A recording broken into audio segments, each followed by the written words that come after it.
नमस्कार, जय हिंद, वंदे मातरम। आप देख रहे हैं यूपी की हकीकत और मैं हूं आपके साथ में रोहित यादव।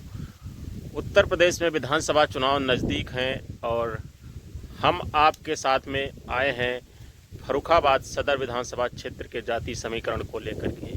गंगा जमुनी तहजीब के तौर पर देखी जाने वाली फर्रुखाबाद सदर विधानसभा क्षेत्र में इस बार मुकाबला दिलचस्प होने वाला है। फर्रुखाबाद सदर विधानसभा सीट पर समाजवादी पार्टी और भारतीय जनता पार्टी में मुकाबला देखने को मिलता है। बहुत ही दिलचस्प मुकाबला होता है। मुस्लिम और ब्राह्मण बाहुल्य इस सीट पर समाजवादी पार्टी तो कहीं बहुजन समाज पार्टी तो कहीं बीजेपी, यही तमाम पार्टियां चुनाव जीतती आ रही हैं। अब बात करते हैं फर्रुखाबाद विधानसभा क्षेत्र के जाति समीकरण की। तो सबसे ज़्यादा जनसंख्या इस विधानसभा सीट पर, सबसे ज़्यादा आबादी मुसलमानों की इस सीट पर बताई जाती है। हालांकि मुसलमानों की आबादी जो है इस सीट पर तकरीबन 70,000 के आसपास है। तो वहीं दूसरे स्थान पर इस सीट पर ब्राह्मण समाज के लोग आते हैं। ब्राह्मणों के वोट इस सीट पर 55,000 के तकरीबन बताए जा रहे हैं।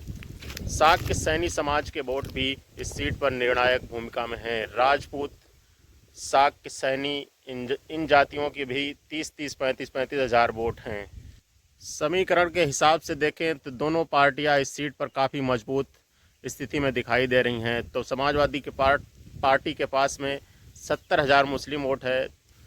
भारतीय जनता पार्टी के पास भी 55,000 एक मुश्त वोट बैंक ब्राह्मणों का है। ब्राह्मण वोट बैंक उत्तर प्रदेश की राजनीति में इस समय भारतीय जनता पार्टी के साथ में लामबंद होकर खड़ा नज़र आ रहा है। तो मुस्लिम समाज के लोग समाजवादी पार्टी के कट्टर वोटर माने जाते हैं, कैडर वोटर माने जाते हैं।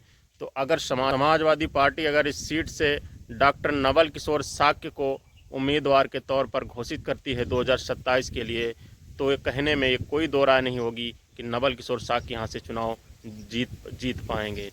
मैं गारंटी के साथ में कह सकता हूँ कि नवल किशोर शाक्य इस सीट पर अगर उम्मीदवार होते हैं तो कम से कम 50,000 वोटों से ये सीट वो जीत कर समाजवादी पार्टी को सौंपेंगे और भारतीय जनता पार्टी दूसरे स्थान पर रहेगी।